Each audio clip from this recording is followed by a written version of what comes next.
하나님 아버지 감사합니다. 오늘도 귀한 우리의 생명의 말씀을 주셨습니다. 하나님의 말씀은 살아있다고 말씀하셨습니다. 하나님의 말씀은 좌우의 날선 어떤 검보다도 예리하다고 말씀하셨고, 오늘 시간에 그 말씀을 통해서 혼과 영과 관련과 골수를 찔러 쪼개기까지 하면서 하나님의 말씀의 진리의 말씀을 깨달을 수 있도록 축복 내려 주시옵소서. 귀한 말씀 예수 그리스도 이름으로 감사하며 간절히 기도드리옵나이다. 아멘. 할렐루야. 자, 사순절이 시작됐죠. 사순절이 시작됨으로써 새날교회도 해야 할 일들이 있습니다. 성경 쓰기, 수요일부터 저도 쓰기 시작했습니다. 언제든지 저도 하면서 여러분들에게 부탁을 합니다. 40일간 하루도 빠짐없이 새벽 기도가 좋겠어요? 아니면은 40일간 문화 금식하면서 내가 좋아하는 골프도 가지 말고 내가 좋아하는 커피도 담배도 술도 비디오도 안 보고 그게 좋겠어요? 아마 하나님 말씀을 내 손으로 한 자씩 쓰는 게 여러분 훨씬 은혜스럽습니다. 여러분 하나님 말씀을 한 손, 여러분 손으로 한 자 여러분 쓸 때마다 나를 돌아보게 하시더라고요. 그러니까 하나님께 잘한 것도 있지만 내가 하나님께 참 불충한 것도 있구나. 그게 뭐냐, 회개가 되더라고요.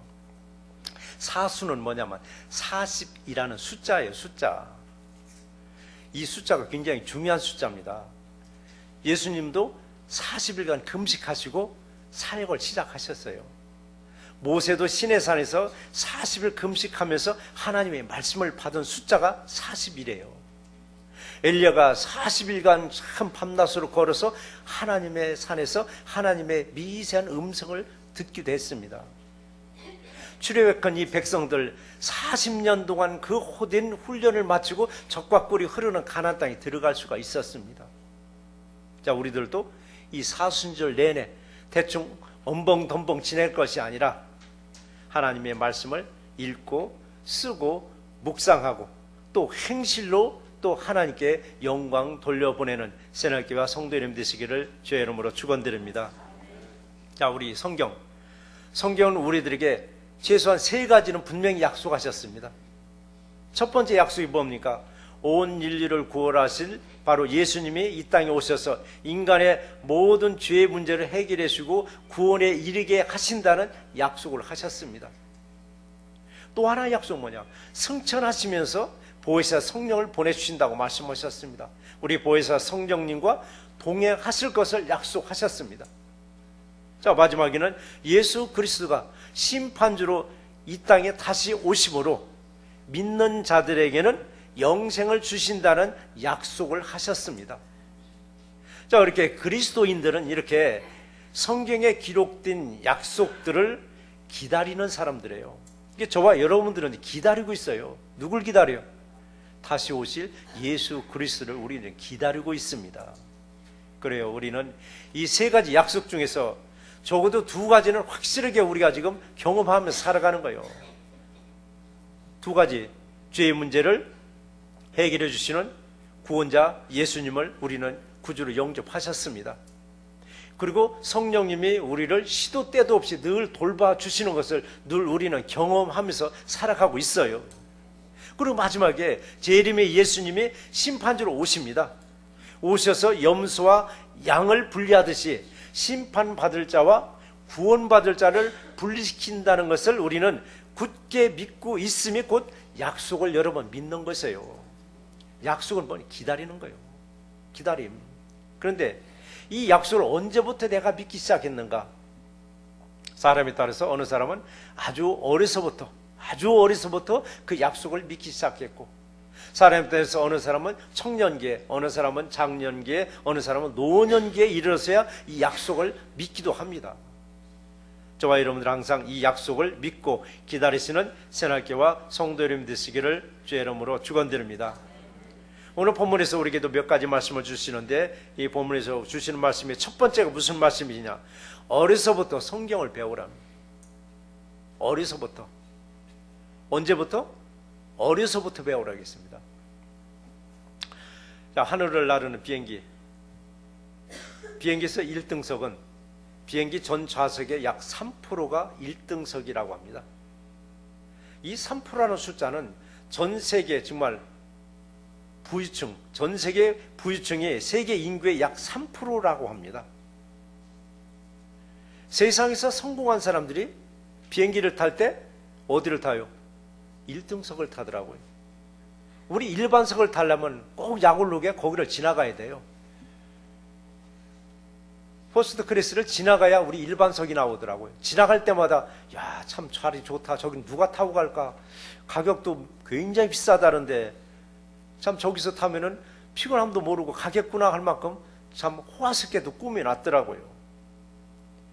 그런데 이 1등석에 타고 있는 승객들의 습관을 어느 승무원이 자세히 살피고 나서 책을 썼더라고요. 일본 여자가 썼는데요. 일본 여자가 국제선만 주로 타고 다니는 일본 여자가 책 이름을 뭐라고 썼냐면 퍼스트 클래스 승객은 펜을 빌리지 않는다랍니다. 그래서 그 책의 내용에 보니까 특징이 여러 가지로 내놓았는데 특징이 거의 비슷하답니다. 거의 탄 사람들의 특징이. 그 중에서 첫 번째 특징이 뭔가 했더니 절대 승무원들한테 펜 좀 빌려달라고 얘기를 않는답니다. 이 펜이 언제 가장 필요해요? 비행기 거의 목적지에 도착할 쯤 입국 신고서 쓸 때 되면 펜이 필요해요. 일반석은 너나 나나 다 펜 달라고 하는데 1등석에 탄 사람은 거의 펜을 다 가지고 있더랍니다. 그리고 메모지를 항상 준비하고 있더랍니다. 또 하나의 특징이 뭔가 했더니 신문이나 잡지 등 읽을 거리를 요청하지 않는답니다. 일반석에 가면은 툭 하면 신문 좀 달라, 무슨 신문 달라, 무슨 신문 달라 요구가 있는데 1등석에 탄 사람들은 거의 요구하지 않고 자신들이 준비해온 책을 읽더라고 합니다. 그래서 무슨 책인가 봤더니 역사책이나 아니면 우인전기들을 그렇게 즐겨 읽더라고 합니다. 또 하나의 특징이 뭐냐면은 또 하나의 특징은 앉아있는 자세가 굉장히 남다르랍니다. 넓은 자세이고 얼마나 편하냐고요. 마구 흩어진 자로 뒹굴고 있어 앉는 게 아니라 앉는 자세가 굉장히 예의 바르고 반듯하게 앉아서 끝까지 가더랍니다.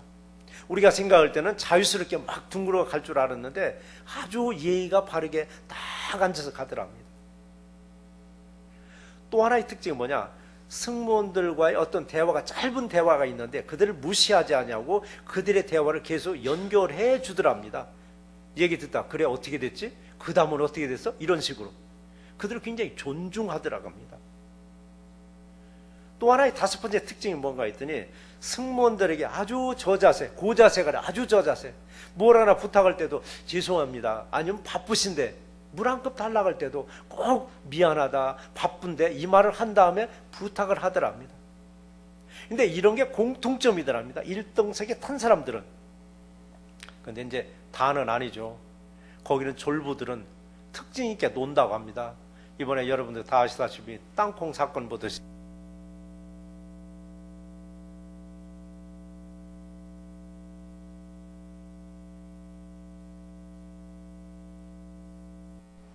그런데 오늘 설교 제목이 구원에 이르는 지혜인데 왜 구원에 이르는 지혜 속에서 왜 갑자기 승무원들 얘기가 나오느냐? 제가 이 하고 싶은 얘기는 성공한 사람들은 행동과 여러분 언어가 달라도 뭔가 다르더라 이겁니다. 뭐가 다르더라 이겁니다. 그렇다면 저와 여러분들은 구원의 대열에 서 있는 사람들입니다. 저와 여러분들은 구원의 대열에 서 있는 사람들이에요. 구원의 대열에 서 있다는 건 뭐냐면 날마다 성화되어 가고 있다는 얘기예요. 날마다 성화. 그럼 언제까지 우리가 날마다 성화되어 가야 되느냐? 영화의 단계까지 이를 때까지 우리는 날마다 성화되어 가야 돼요. 날마다. 그런데 나는 날마다 성화되어 가고 있는가? 성화는 뭡니까? 거룩한 삶이에요. 정말 거룩한 삶. 정말 나는 거룩한 삶을 살아가고 있는가?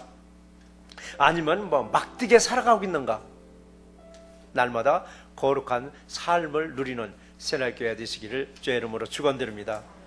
오늘 15절에서 기록을 보니까 그랬죠. 성경은 능이라고 했습니다. 성경은 능히 너로 하여금 그리스도 예수 안에 있는 믿음으로 말미암아 구원에 이르는 지혜가 있느니라라고 말씀하셨습니다. 구원에 이르는 지혜가 세상의 언어에서 있는 것이 아니라 성경에 있다라고 말씀하셨습니다. 그래요, 여러분. 우리가 구하는 거, 구원도 있지만 그 나머지 거 구하는 거 얼마나 많이 있어요. 근데 성경에서는 딱 정해줬어요. 너희가 먼저 구할 것은 그의 나라와 그의 의를 구하라고 말씀하셨잖아요. 그래서 우리가 먼저 구할 때 보이지 않는 것들, 하나님 나라를 구하시고 하나님의 말씀을 구하시고 하나님의 의를 구하라는 얘기입니다. 보이지 않는 바로 하나님 나라와 보이지 않는 하나님의 말씀과 보이지 않는 하나님의 의로움을 구하는 것이 어디와 연결되느냐? 구원과 연결되어 있습니다. 근데 그럼에도 불구하고 요한복음 5장 38절에서 40절의 내용을 보니까 이런 말씀이 있습니다. 그 말씀이 너희 속에 거하지 아니하니 이는 그가 보내신 이를 믿지 아니함이라 라고 했습니다. 그래요, 여러분. 여러분 안에 무엇이 있는가? 정말 하나님 말씀이 있는가? 하나님 말씀이 있다면 내 안에 예수 그리스도가 있는 것이고, 내 안에 아무리 찾아봐도 하나님 말씀이 없다 하면은 나도 예수님이 내 안에 안 계시다는 얘기입니다. 아예 믿지도 아니함이라고 말씀하셨습니다. 그러고서 그 다음 구절에 뭐라고 말씀하시냐면, 너희가 성경에서 영생을 얻는 줄 생각하고 성경을 연구하거니와 이 성경이 곧 내게 대하여 증언하는 것이라 라고 말씀하셨습니다. 우리가 왜 성경을 읽고 우리가 성경을 왜 배우고 왜 연구하는가? 지식적으로 알기 위해서? 그게 아니라 영생을 얻기 위해서라고 말씀하셨습니다.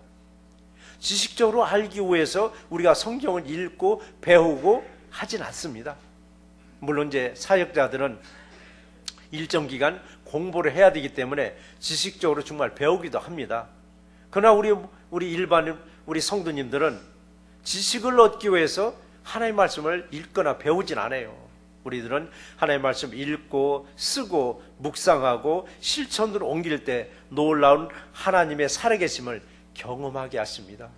그래서 우리가 예수를 믿어가면서도 정말 경험하는 삶인가? 아니면 전혀 아무런 경험도 없이 우리가 예수를 믿는가? 아무런 경험이 없는 것 같아도 주님은 끊임없이 우리에게 경험거리를 주셔요. 우리가 그걸 못 찾을 뿐이에요. 이 순간순간도 우리에게 정말 역사적인 순간들입니다. 이 순간 이 자체들도. 그래서 우리가 구원의 확신을 가지고 믿음 생활을 한다면은 우리들은 비행기 안에서 정말 1등석을 이용하는 승객들과 같이 뭔가 달라도 다른 모습으로 살아가야 돼요. 근데 우리가 교회 안에 들어오면은 거룩한 모습으로 보이지만은 교회 문만 딱 나가는 그 순간 세상 사람들과 조금도 다르지 않고 오히려 그들보다 한 수를 더 뜬 삶을 우리가 살아갈 때도 있습니다. 우리는 세상에 빛과 소금이 되는 게 아니잖아요. 우리는 세상에 나가서 빛과 소금이 되라고 했는데 세상 사람보다 더 한 수를 더 뜬 삶을 산다면은 우리는 세상에 나가서 빛이 아니라 어둠을 깔고 있더라고요. 세상에 나가서 조화를 이루는 것이 아니라 기형적인 삶을 살고 있는 거예요. 기형적인 삶을 뭐냐? 사람들이 그래요. 손가락질해요. 저 사람은 교회 나가는 것 같은데 삶을 보니까 우리보다 더 무섭게 살아? 이건 기형적인 삶을 살아가는 거예요, 여러분. 그래서 우리는 교회 안에서나 교회 밖에서나 동일한 모습으로 보여줄 수 있는 저와 이름 되시기를 주의 이름으로 축원드립니다. 그래서 오늘 본문에서 그랬죠. 구원에 이르는 지혜를 어려서부터 잘 가르치라고 했어요. 어려서부터. 어디에서부터? 가정에서부터입니다, 여러분. 가정에서부터. 가정에서부터 아이들을 이걸 가르쳐야만 돼요. 그래야 교회에 와서도 계속 연장 교육이 될 수 있는데 가정에서는 몰라라 하는 거예요. 가정에서는 야, 그 성경 덮어. 넌 막 공부 밀렸는데, 너 숙제 밀렸는데, 너 그 시험이 언젠데 그거 펴놓고 있어. 덮어버리라고 그래요. 아무리 바빠도 성경 읽을 때는 여러분 아이들 건드리지 마세요. 그냥 읽으라고 놔두세요. 그게 복 받는 비결 중이고 거기서 지혜를 받는 비결을 거기서 받아요. 근데 이걸 하지 못하게 하고 교회에서는 집에서는 수수방관하다가 모든 걸 교회에다가 다 전적으로 맡기면은 잠깐일 뿐이에요. 잠시 잠깐일 뿐이에요. 그래서 가정에서도 교회에서도 성경은 능히 구원에 이르는 지혜가 있음을 가르치시는 새날교와 성도님이 되시기를 주의 이름으로 축원드립니다.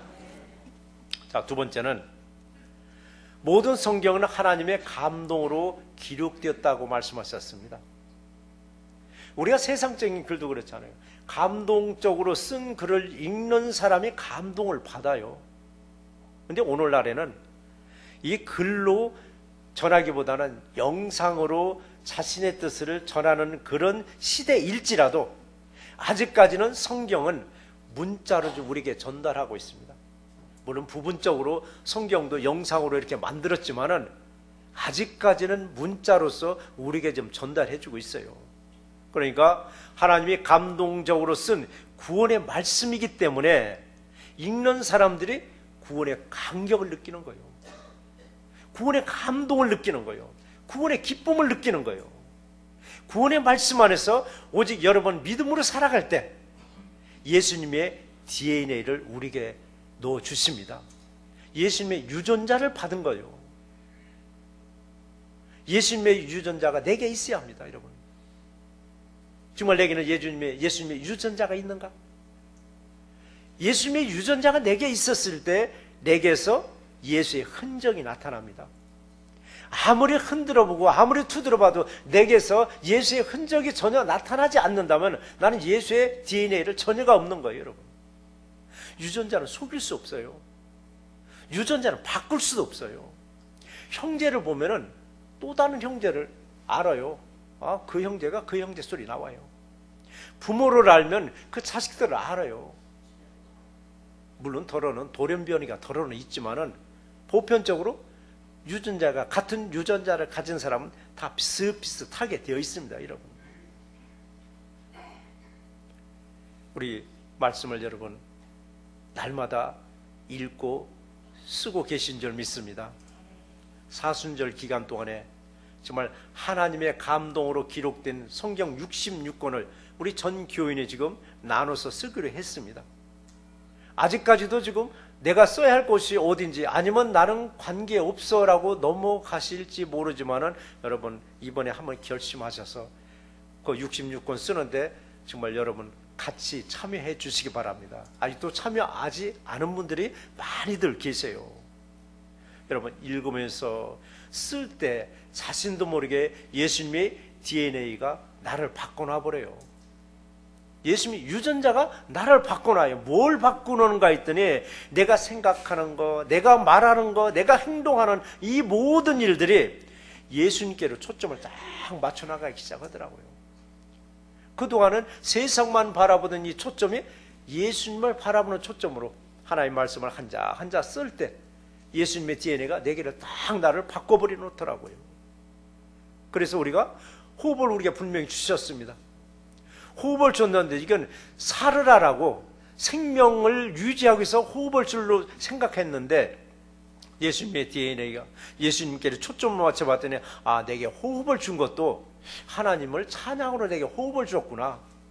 여러분 항상 내게 호흡을 주셨음에 감사하면서 하나님만을 찬양하는 저와 이름 되시기를 주의 이름으로 축원드립니다.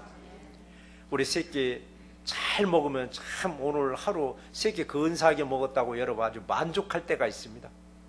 그런데 우리는 매일 한 끼만이라도 아니 반 끼만이라도 영적인 양식을 먹고 살 때 자신도 모르게 날마다 나는 성화된 모습으로 변화되어 가는 거예요. 하루하루가 감동의 순간순간들을 우리에게 주셔요. 때는 그럴 때도 있어요. 오늘 하루를 어떻게 지내지? 오늘 하루 이 어떻게 지내지 하면서 근심과 염려가 들 때 하나님의 말씀을 통해서 여러분 어떻게 돼요? 자신도 모르게 성령님은 모든 일을 감동과 감격의 시간들로 바꿔 주셔요. 힘들고 어렵고 무료하고 염려되고 걱정될 때 그냥 걱정된다고 해결되는 게 아니에요. 걱정은 걱정을 계속 더 부풀려 버려요. 감사는 감사를 더 부풀려 나가듯이 걱정과 염려될 때 하나님의 말씀을 여러분 읽으면서 쓰면서 여러분의 안에 하나님이 뭐를 바꿔 평안으로 바꿔 주셔요. 평안으로. 그래서 내게 구원의 감동도, 구원의 감격도, 구원의 기쁨도 식어질 때 우리는 하나님의 감동으로 기록된 하나님의 말씀을 소리내서 읽으면서 여러 번 쓸 때 놀랍게 내 안에 평안을 다시 주심으로 감동적이고 감격적인 삶으로 여러분이 회복시켜 주심을 믿는 여러분이 되시기 바랍니다. 이때의 말씀이 우리를 교훈하고 계세요. 이때 말씀이 우리를 책망도 하는 거예요. 이때 말씀이 우리를 의롭게 교육하고 계시는 거예요. 그래요. 사람이 사람을 교훈하고 사람이 사람을 책망한다는 거 여러분 쉽지 않아요. 너무 힘든 거예요. 저도 특히 책망을 잘 못해요. 저도 못해요. 그러나 저거 오랜 신앙생활 한 분들은 때로는 책망받기도 하죠. 그러나 저는 좀채는 못하는 게 남을 훈계하고 책망을 못해요. 왜 못하느냐? 못하는 이유가 있습니다. 나도 제대로 서지 못한 주제인데 어떻게 감히 하나님의 사람들을 교훈하고 책망하고 막 할 수 있느냐라고요. 근데 사람들은 그래요. 은혜스러울 때는 아이고 목사님 그때 그냥 책망 좀 해주시지. 근데 여러분 약간 시험이 됐을 때 한번 책망해 보세요. 어떻게 돼요? 온갖 화살은 저한테 다시 돌아와요. 그러니까 아예 안 넣은 거예요. 그러니까 말씀을 통해서 스스로가 책망 받으란 얘기죠. 말씀을 통해서. 나도 올바로 서지 못한데 상대방이 올바로 살라 하면은 상대가 뭐라고 그래? 너나 잘 살아라고. 너나 잘 살아라고. 그래서 여러분 사역자들도 정말 본인에게 살려고 굉장히 노력하면서 살아가는 거예요. 사역자가 완벽하진 않잖아요. 늘 부족한 거예요. 부족하면서도 늘 올바르게 살려고 늘 끊임없이 기도하면서 바로 살려고 애쓰고 있는 게 우리 사역자들 뿐이에요. 옆으로 기어가는 개가 있죠. 개가 새끼 개, 사실한 개, 어디는 사실한 개라고 하더라고요. 사실한 개한테 늘 훈계한다고 하잖아요. 책망한다고 하잖아요. 야, 여러분 너는 앞으로 똑바로 가라고. 엄마는 여전히 옆으로 가면서 너는 똑바로 가라고. 이 책망받고 교육받는 사실한 개는 엄마의 말을 따를까요? 안 따라요. 엄마의 행동을 따라 배우게 되어 있습니다. 엄마는 분명히 옆으로 가면서 나들은 앞으로 가라면 그 사실한 개는 새끼 개는 앞으로 가는 게 아니라 저도 옆으로 가게 되어 있습니다. 이런 모습이 오늘날 인간 세계하고 동일한 겁니다. 인간 세계하고. 아이들은 부모의 교훈으로 말로 닮아가는 게 아니에요. 이런 책이 있었어요. 소리 지르는 엄마, 귀 막는 아이들. 이 엄마들은 잘 이해가 가실 거예요. 엄마들이 소리 많이 질러요. 소리 처음에 질렀을 때 말을 듣는 것 같아요. 계속 지르다 보면 애들은 귀를 막고 있답니다. 귀를 막고 있다면 엄마 떠들어. 엄마 떠들어. 나는 안 들을 테니까. 이 아이는 뭐를 배워? 엄마의 언어를 배우는 게 아니라 엄마의 행동을 배운다는 겁니다. 엄마의 행동을 배우는 거예요. 이 아이는 엄마의 행동을 닮아가는 거예요. 닮아가는 거예요. 어려서부터 부모와 함께, 이제 반대되는 얘기죠. 어려서부터 부모와 함께 예배하고, 어려서부터 부모와 함께 기도하고, 어려서부터 부모와 함께 찬송하는 가정에서 성장해온 아이들은 이 아이들이 성장하는 과정에서 교회를 떠날 수도 있습니다. 교회를 또 멀리 할 때도 있어요. 그러다 이 아이들이 어려움을 딱 맞이하면은 세상적으로 해결하려고 하기보다는 먼저 어릴 적 부모로부터 배운 걸 찾는 거예요. 예배와 기도와 찬송을 다시 찾게 됨으로써 무너진 삶에서 회복되는 경우가 있습니다. 이게 어려서부터 뭐를 배웠는가 그렇게 중요하다는 얘기입니다. 하나님의 말씀은 감동으로 기록되었다고 있습니다. 바로 어려서부터 이 성경을 가르쳐서 아이들이 구원에 이르는 지혜를 얻게 해주는 저와 여러분 되시기를 주의 이름으로 축원드립니다. 때로는 그렇죠. 우리 애들은 다 컸어? 다 커서 가르칠 수도 없어? 그 아이들이 또 있잖아요. 할머니, 할아버지들은 손주들을 봐줘요. 손주들을 보면서 바로 이 말씀을 통해서 아이들을 계속 여러 번 양육시켜 주실 때 그 아이들이 결국은 하나님의 말씀을 붙잡고 일어설 줄 믿습니다. 때로는 그래요. 인생이 막다른 골목에서 만나는 사람이 있어요. 여러분 생각할 때는 인생이 막다른 골목에서 만나는 사람은 좀 힘주 있고 돈도 있고 좀 권력 있는 사람 만나면 얼마나 문제가 해결이 쉽겠어요. 근데 저와 여러분들이 막다른 골목에서 만난 분을 보니까 어떤 사람이에요? 내 문제를 해결해 줄 수 있는 권력도 없고, 내 문제를 해결해 줄 수 있는 돈도 없는 부유자도 아니고, 내 문제를 해결할 수 있는 힘 있는 자도 아니더라고요. 막다른 골목에서 누구를 만났어요? 십자가에서 매달려 돌아가신 예수님을 만나게 하시더라고요. 세계적인 영성학자 헨리 나우엔, 이분은 이제 돌아가셨죠. 그분의 책이 제일 유명한 게 상처받은 치유자죠. 이분이 재밌는 말을 했습니다. 내리막길에서 만난 예수.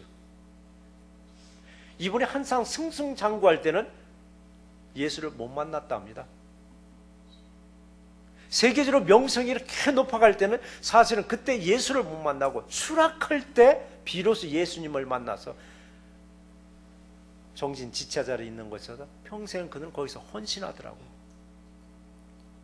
그래서 여러분, 예수님을 만난 것이 내 생애 가장 큰 축복임을 믿으시기 바랍니다.